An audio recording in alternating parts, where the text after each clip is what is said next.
Hey there, BookTube. Noah.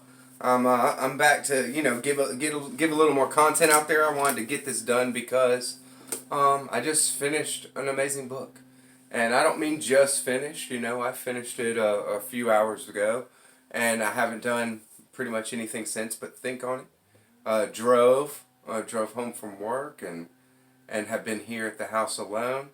And so I figured now's the time, just to give my take on Stoner by John Williams. This is a beautiful book. I loved it. It gave me all the feels, and I mean all the feels.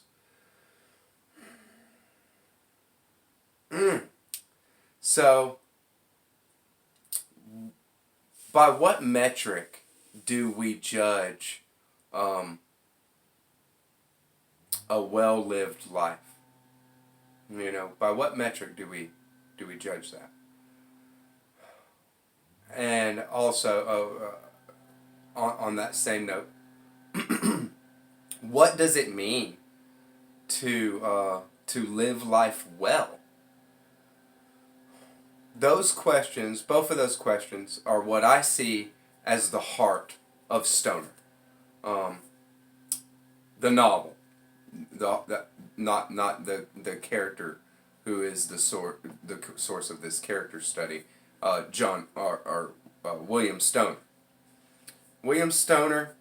This is a portrait of William Stoner, the portrait of a life, an entire life. It's beautiful. It's beautifully done. So, first off, the writing in this book is gorgeous. Anybody with any experience with Stoner, if you're coming across this video off of not knowing, I'm gonna say what everybody has said. Other reviewers and things like that. That the writing is so beautiful. I mean, I could actually open up to just a random page in this novel, any random page, and start reading, and you're at least gonna go, yeah, that's pretty good. That's pretty good. That's good. That sounds good. I want to read it. If not going, oh yes, oh I have to read this novel. That's how good the writing is. It's amazing. So I'm not gonna touch on that too much because that's the bulk of what you're gonna hear when if you go ahead and look up some Stoner reviews. You're gonna hear the amazing quality of the writing, and John Williams deserves that praise. It's great. It's good. What I want to touch on is the plot, a little bit, and I'm not gonna give any spoilers away. I'm not gonna give away any plot points. But I am gonna talk freely about William Stoner, and I'm going to talk freely about what I think is kind of the heart of this novel. So, I see William Stoner. I hope, in my heart of hearts, I hope that William Stoner is an everyman. Okay, what a world we would have if William Stoner was an everyman. And I think that's a little bit of kind of what John Williams might have been getting at, kind of doing his own everyman, and it's there's so many things about this, the story, uh, it's very well told. It's wonderfully done. There's so many parts. It gave me all the feels, everything. Uh, parts you're cheering, parts you're feeling sorry for Stoner, or for another character because of Stoner or something. Um, Parts you're elated, parts you're heartbroken, and every scene is done very well, and those scenes that are very poignant like that are done exceptionally well. And I felt, everything. It was great.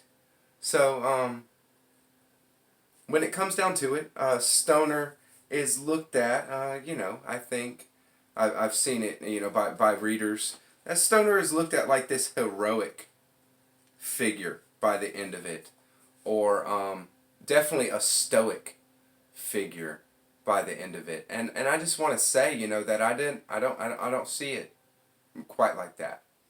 Now, John Williams comes out in at least 2 points, two parts in the latter half of the novel, and says that an attribute or an action or a demeanor that Stoner is carrying forth is of stoic quality. He says that it is stoic. So I get it, but that's not the whole of Stoner.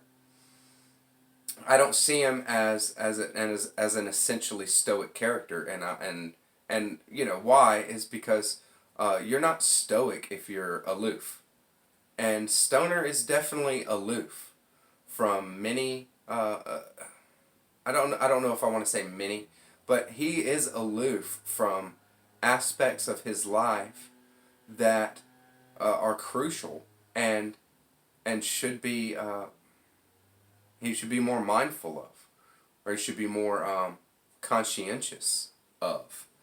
And so a reason for that with Stoner, like I said, this is a character study. So this is, Stoner is very human. Stoner is not without his faults. And a reason for his aloofness, I think, and the reason for a lot of things in the book, is Stoner's very awkward. And I don't mean an awkward, like a quirky awkwardness that is endearing. I mean that Stoner is self-conscious and not confident enough to be honest a lot of times. I don't think he's not confident enough, and he's so self-conscious that he's not true to what he feels, what he really feels.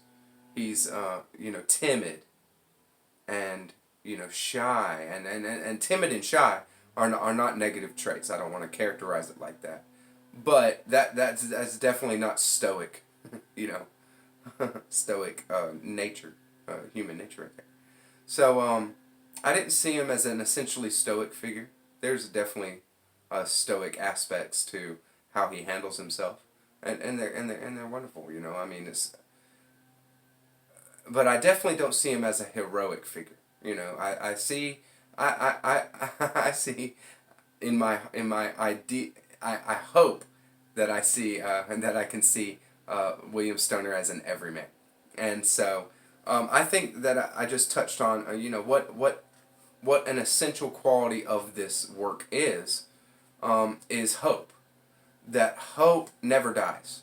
Hope is an essential quality of reality, and an essential living thing. It is part of life. Hope is a part of life, and I think that's true. I think that's capital T true. I think that in humanity and in our experience as humans, when the rubber hits the road, when we get down to a hardship, something that we're going through, that we have to endure, that we're suffering in some way or another, that hope shows itself to be an essential quality of life. And John Williams bores that out. I think that that is something that is beautifully done, and it's a beautiful, wonderful truth that he's perceptive at seeing, and thank you, and I'm so grateful that he brought it out in it. It made the story an amazing thing. So I loved it. It's wonderful, and so. Another quality of Stoner that makes him what he is, and gives him this kind of essential nature, his own nature, is something that I think that some people might take it as a Stoic thing, but it's not essentially Stoic, and it's the idea that Stoner has the ability to be a witness to himself. He can he's not personally, engaging and invested in something that might be unpleasant, or something that might be just in any aspect, not necessarily negative but positive as well. Just able to be a witness and smile at yourself, at this at you, this person doing the things that essentially you have to do. You're a living, breathing person, but there's the ability to be the witness to those things, and to just, love yourself in the face of everything, and to just be, and there's a comfort in that. There's a security in that. And so that's shown very well in a lot of aspects of the story. And the first time that it was expressively uh, bore out was not in a certain situation. So I wanted to. This is not going to be a spoiler at all. This is not going to be a spoiler at all. I just want to read a little snippet, because I think it does good for the review to have some of his words, because they are beautiful. And this is a scene that really this is a part that really hit me. Like, with this I was like, yeah, I'm all in, and it grabbed me first, and I grabbed it back. This novel, we we had an understanding there. So I'll just go ahead and read this one here. Just this little part. This is the end of chapter 11, and no spoilers. And so the office was overheated. He opened a window beside the desk so that the cool air might come into the closed room. He breathed deeply and let his eyes wander over the white floor of the campus. On an impulse, he switched out the light on his desk and sat in the hot darkness of his office. The cold air filled his lungs, and he leaned toward the open window. He heard the silence of the winter night, and it seemed to him that he somehow felt the sounds that were absorbed by the delicate and intricately cellular being of the snow. Nothing moved upon it the whiteness. It was a dead scene, which seemed to pull at him, to suck his consciousness, just as it pulled the sound from the air and buried it within a cold white softness. He felt himself pulled outward towards the whiteness, which spread as far as he could see, and which was part of the darkness from which it glowed, of the clear and cloudless sky without height or depth. For an instant he felt himself go out of the body that sat motionless before the window, and as he felt himself slip away, everything, the flat whiteness, the trees, the tall columns, the night, the far stars, seemed incredibly tiny and far away, as if they were dwindling to a nothingness. Then, behind him, a radiator clanked. He moved, and the scene became itself. So, there's just one little point of language for you to enjoy. Yeah, there's more on reviews at Book 2, but like I said, I mean, I can pretty much open any page, and you're gonna like it. So I hope you enjoyed it, and that was a thing, a happening that really, when I saw that, I said okay, this guy is okay with being, the witness to his own life, and in that you can endure anything. I knew then, at that point, I think, is when I knew that no matter what happened, Stoner was going to be okay. No matter what happened, Stoner could endure. And therein, is a power that might be termed heroic. I might just have, just got myself there. But that's my take. So I hope you guys enjoyed this. I wanted to talk a little bit just about my reading tastes, because I feel like this book was a welcome change for me. I've gone through so many differences, so many different stages in my reading in my lifetime. Started off with, just fiction, some fantasy, some sci-fi, Michael Crichton, Stephen King, that kind of stuff. But also, all manner of genre fantasy and all manner of fiction. Just learning stories. Once I was in high school, I was reading all kinds of stuff for school, but I was also reading more literary fiction, and I loved it. But I also was into biblical study, personal, reading the Bible. So and I loved it. So then after high school, I made it a point. I read any classic that I could get my hands on. I just wanted all the classics. And I read a lot of Shakespeare at that time. I read a lot of classic works. Not, sorry to say that there's, a lot that I still want to read as far as classic works. You can never, you can never get to the end of it. But I did take a long time, a year maybe, and read nothing but classics just to try to get something under my belt.